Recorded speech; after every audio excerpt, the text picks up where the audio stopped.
Lewat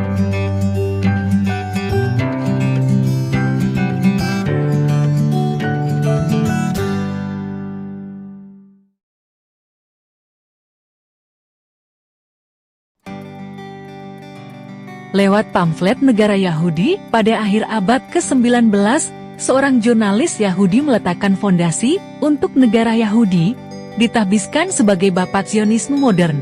Wina, Austria, 14 Februari tahun 1896. Jurnalis Theodor Herzl menerima 500 dari 3.000 eksemplar pamfletnya yang baru terbit, Der Judenstaat. Pamflet yang menawarkan ide pembentukan negara Yahudi itu segera tersebar luas dan menuai beragam tanggapan. Sejak itu, Theodor Herzl telah menancapkan tonggak sejarah sebagai Bapak Zionisme modern. Di kemudian hari, makamnya ditempatkan di sebuah bukit dekat Yerusalem yang diberi nama Gunung Herzl. Gerakan Zionisme kini tengah menjadi sorotan dunia seiring dengan perang yang terjadi antara Israel dan Hamas. Nama Theodor Herzl muncul ke permukaan. Nama Theodor Herzl kemungkinan masih terdengar asing di telinga masyarakat umum. Ia merupakan pencetus Zionisme yang membuat Israel bisa berdiri sebagai sebuah negara Yahudi. Israel dilabeli negara Zionis karena mendirikan negara dengan mencaplok wilayah Palestina berkat gerakan yang dicetuskan oleh aktivis politik Yahudi dan jurnalis berkewarganegaraan Austria-Hungaria tersebut. Herzl meninggal lebih dari 40 tahun sebelum negara Israel terbentuk. Namun, Herzl merupakan seorang organisator, propagandis, dan diplomat yang berperan besar membuat Zionisme menjadi gerakan politik berpengaruh di dunia. Mengutip Britannica, Herzl lahir di Budapest, Hungaria, pada 2 Mei tahun 1860, dia merupakan putra dari pasangan sebuah keluarga Yahudi sekuler, Jacob dan Janette Herzl, yang kemudian pindah ke Wina pada tahun 1878. Di Wina, Herzl masuk ke Universitas Wina dan mendapat gelar doktor hukum pada tahun 1884. Setelah lulus, dia sempat bekerja dalam waktu singkat di Wina dan Salzburg sebagai jurnalis surat kabar lokal di Wina, kemudian koresponden di Wafrei Presse, hingga editor berita. Sepanjang karirnya di dunia jurnalistik, Herzl percaya antisemitisme sebagai masalah yang tidak bisa diselesaikan dan hanya bisa diselesaikan oleh orang Yahudi. Dia menganggap bahwa solusi mengatasinya adalah dengan balasan yang terorganisir oleh orang-orang Yahudi. Satu-satunya solusi yang dicetuskan Herzl adalah dengan mendirikan negara Yahudi. Pada tahun 1896, dia menerbitkan buku berjudul Der Judenstaat, yang mendapat kecaman sekaligus pujian karena berisi gagasan pendirian negara Yahudi.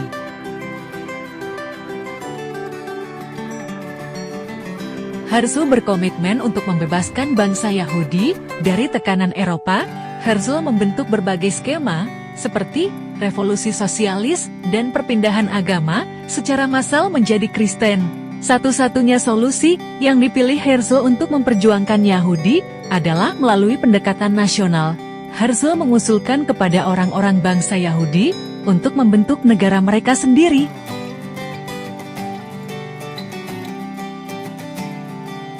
Herzl berkomitmen untuk membebaskan bangsa Yahudi dari tekanan Eropa.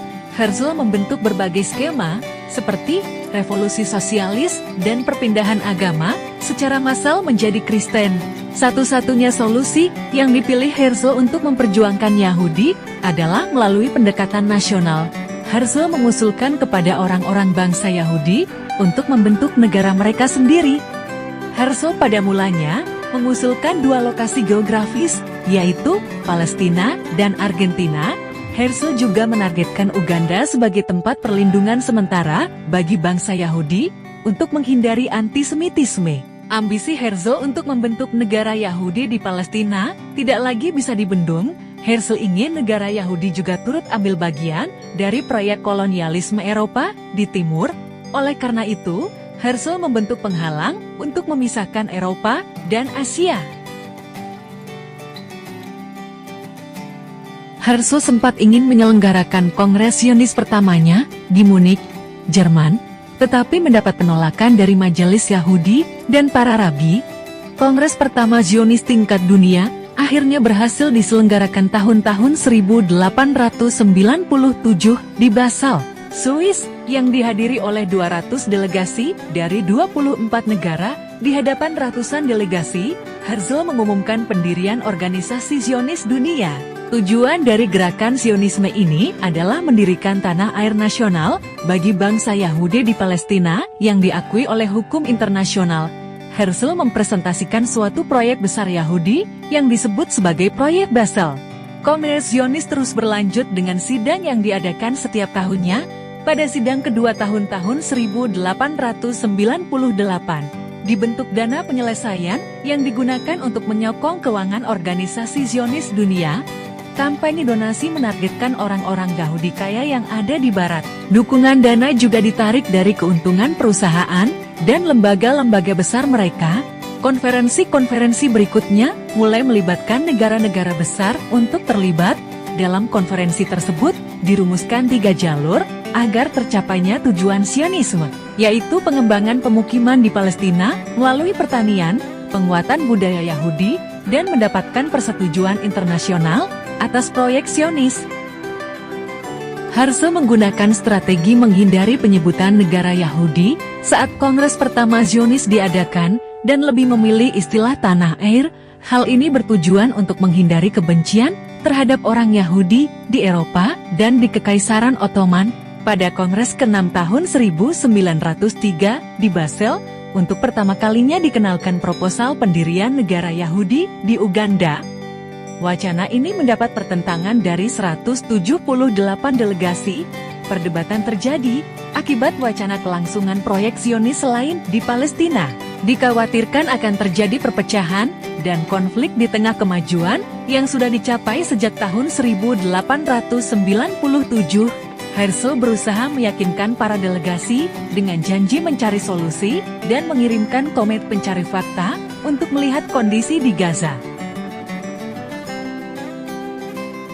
Konsep negara yang dibawa oleh Herzl membuat pemukiman Yahudi di Palestina yang lebih pasti. Zionis kian mengintervensi pemerintahan Palestina dengan berusaha masuk dalam urusan politik. Didirikan kantor tanah Israel di Jaffa yang menarik pemodal Yahudi untuk mendanai ladang jeruk dan buah-buahan lainnya. Pengembangan lahan pertanian semakin meluas di Boria, Magdala di utara Danau Tiberias, dan di Rehovot dan Lot. Kantor tanah Israel berperan penting dalam pembentukan lingkungan Ahuzat Bait yang kemudian menjadi pusat kota Ibrani pertama. Tel Aviv, dukungan terhadap bangsa Yahudi dari negara besar, salah satunya Inggris, semakin nyata dengan adanya deklarasi Balfour pada 2 November tahun 1917. Deklarasi Balfour dikeluarkan oleh pemerintah Inggris untuk mendukung pendirian rumah nasional bagi bangsa Yahudi di Palestina.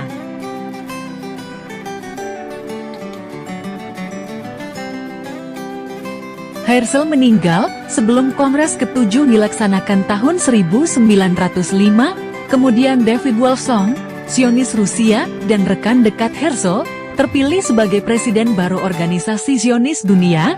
Proyek Uganda mulai ditinggalkan, tetapi tekad untuk menyukseskan proyek Basel yang dicetuskan oleh Herzl terus berlanjut.